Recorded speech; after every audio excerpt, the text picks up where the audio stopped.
Thursday, the 12th of May 1988, was a day when not only the residents of the city of Aberdeen, but people from all over the country came together to mourn the great loss of 59-year-old gentle Sister Josephine Ogilvie, who a week earlier had been killed in a most violent and brutal way, with some of her injuries so severe that they normally would be found on victims of road traffic accidents. But who would want to so severely attack and kill the kindly Sister Josephine?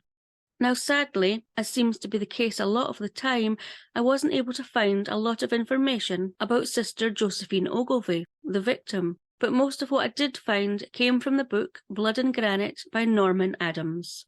Josephine Ogilvie was a primary school teacher, having qualified in 1953. However, Josephine decided to merge her two loves, religion and teaching, and she became Sister Josephine Ogilvie, or Sister Josie, as she was affectionately known. Josephine originated from Edinburgh, and her order was the Society of the Sacred Heart. Around 1985, however, she took up a new appointment and began working out of St Mary's Roman Catholic Cathedral and Pastoral Centre in Huntley Street in Aberdeen as a religious education advisor. Aberdeen is located on the north-east of Scotland, and Sister Josie resided about a 17-minute drive south of Aberdeen in Port Lathan.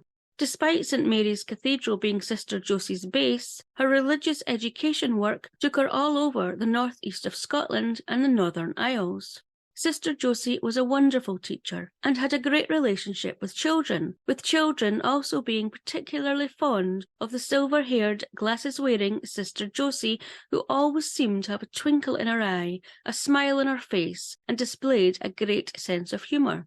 Having spent 3 years teaching the love of God and the service of neighbour in the whole community to children of primary age in and around Aberdeen, Sister Josie felt that she had fulfilled her vision and was ready to take her learnings and teachings back to her hometown of Edinburgh, with her due to leave for her new appointment in Edinburgh in the next few weeks. However, until it was time for her to leave, she continued her work, which is what she had been doing on Friday the 6th of May 1988. She had left her home in Port Lathan about 8:30 a.m. and spent much of the day teaching at the Pastoral Centre, which adjoins St Mary's Roman Catholic Cathedral, before heading to the first-floor office she shared with Father Colin Stewart, where she busied herself with paperwork. About 3 p.m, Father Colin Stewart made his way to the office he shared with Sister Josie. However, upon trying to push the office door open, he found that it was stuck. No, not stuck. It was being held shut by someone on the other side. Father Stewart instantly suspected that a burglar was on the other side of the door, and so he rushed down to raise the alarm, where he bumped into Cathedral caretaker Felix Graham and told him what was happening. Before the pair could go back up the stairs to try to get into the office, they happened to see a man making his way hurriedly down the fire escape that led from the shared office, before jumping over a wall and disappearing. Father Stewart and Mr. Graham were alarmed at what they saw, as the man they had seen coming down the fire escape was not wearing a top, and his face and chest were covered with blood. In a panic now, the two men ran back up the stairs, made their way to the shared office door, and pushed it open. Mark Reynolds was brought up by his devout Catholic parents, Arthur and Stella, in a rough area of Liverpool, which is in the northwest of England. While as a young boy, Mark Reynolds had been a choir boy, according to the Blood and Granite book, as a juvenile, he had appeared in court for offences of dishonesty. And while still living in England, Mark Reynolds' parents had signed documentation that had him admitted to hospital for treatment of drug abuse. In 1978, when a job opportunity came up for Mark's father to work on the oil rigs off Aberdeen, Mark's parents jumped at the chance, in the hope it would be a new start for their son and put him back on the right path. Upon moving to Aberdeen, Mark's mother, Stella, became a regular at St Mary's Roman Catholic Cathedral and became known to the nuns who worked there. One such nun being Sister Mary MacDonald, who also worked as a social worker for St Mary's Cathedral and who had been happy to speak with Mark Reynolds when his mum told her of the struggles he was having with drink and drugs.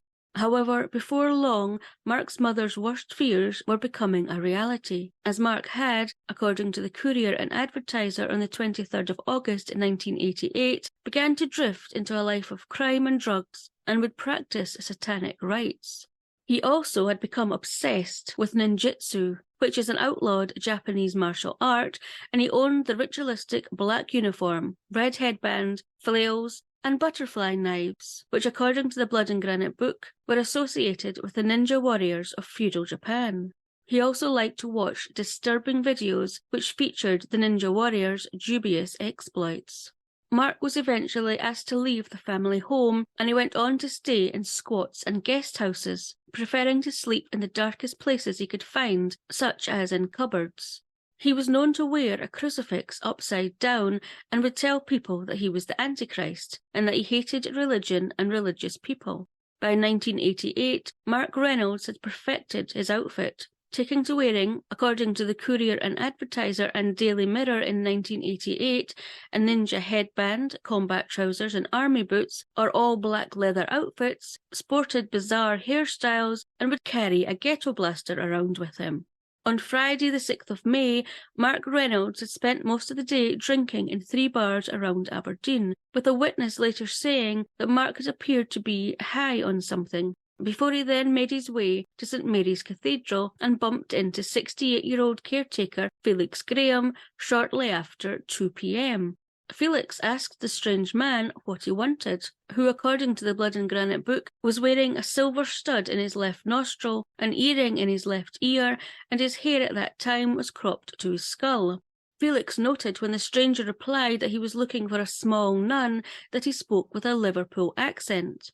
Felix thought that it was Sister Mary MacDonald who this man was looking for, who was also a social worker and who had worked with Mark previously.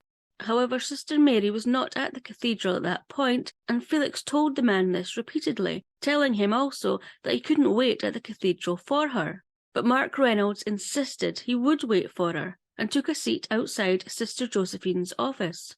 Felix was not happy with this manic man, who was clearly under the influence of drink and possibly drugs, hanging around, but he refused to move even when ordered to by Felix, who in actual fact had been an ex-amateur boxer in his day, so he could potentially handle himself.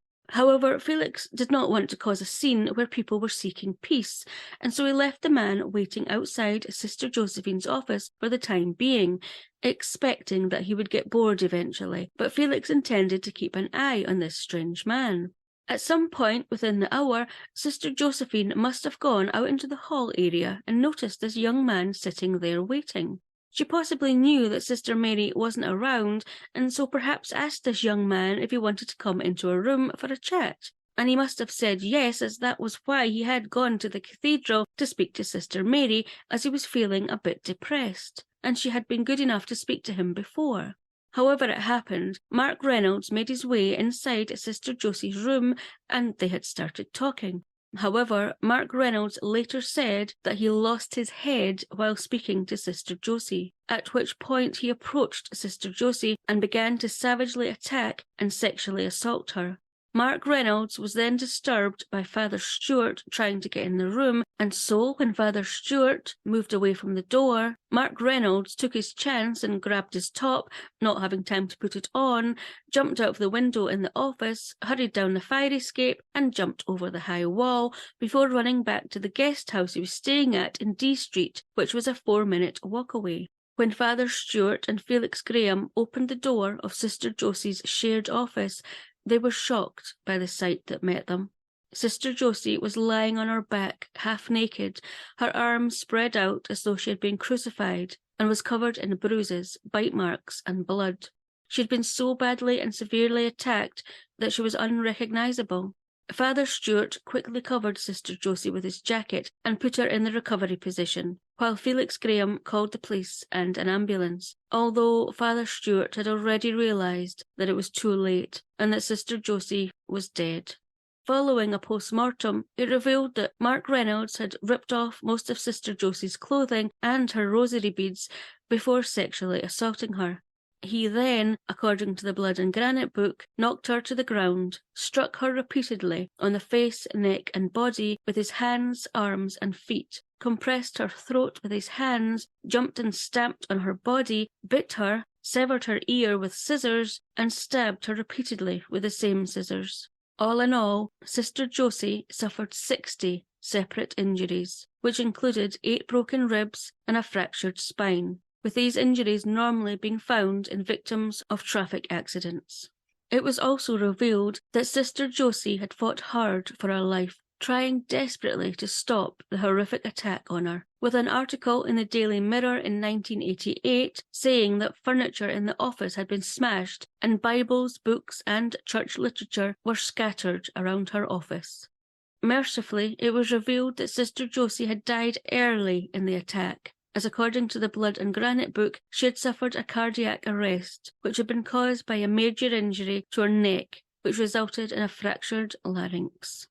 The police were quickly on the scene. Sister Josie and her good work was very well known within the city and beyond, and so everyone wanted whoever had so savagely attacked and murdered this gentle and kindly sister caught. Father Stewart and the caretaker Felix Graham were able to give a pretty good description of the man, as well as the fact he had a Liverpudlian accent. They had seen him fleeing down the fire escape, half dressed and covered in blood, and so this description, along with an appeal for anyone with information on who this man was or where he may be, to come forward. Less than 2 hours later, a local shopkeeper came forward to say that a man matching this description had bought alcohol in his shop and that he believed the man lived in a guest house in the area. Armed with this information, the police carried out door-to-door inquiries, and it didn't take them long to find out exactly who this man was, 23-year-old Mark Reynolds, and that he was currently living in a guest house in D Street. Believing they were dealing with a very dangerous man, the police quickly moved into the property and found Mark Reynolds, not on the attack and dangerous though, but according to the Daily Record on the 1st of July 2012, sitting quite calmly in his underwear, eating a leftover curry, with blood still splattered on his chest and face, scratches that had been inflicted by Sister Josephine on his face, and with his clothes already in the washing machine being cleaned. He apparently didn't resist being arrested and charged with Sister Josephine's murder, but merely stated that he had taken LSD and cannabis, although later blood tests showed only cannabis was in his system.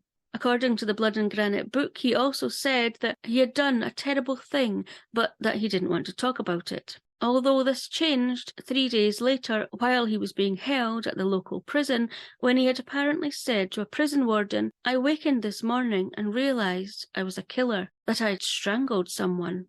It had taken the police 3 hours from being called out to arresting Sister Josephine's murderer, but the news that Sister Josephine had been murdered had spread much faster than that, and the residents of Aberdeen, regardless of religion, were shocked, outraged, and extremely saddened by Sister Josephine's atrocious murder. But in the hours and days after Sister Josephine's murder, the then Bishop of Aberdeen appealed and preached for calm, peace, and forgiveness.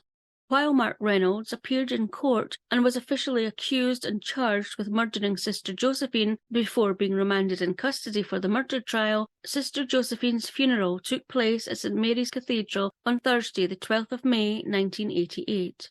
Mourners came from all over the country to pay their respects and show love for Sister Josephine Ogilvie. According to an article in the Evening Express on the 12th of May 1988, at least 1,000 people were there for Sister Josie's funeral, with the cathedral being almost overflowing with old and young people from all walks of life, and children who had been allowed to leave school early, with one wee boy being seen crying his eyes out as he walked into the cathedral with his mum.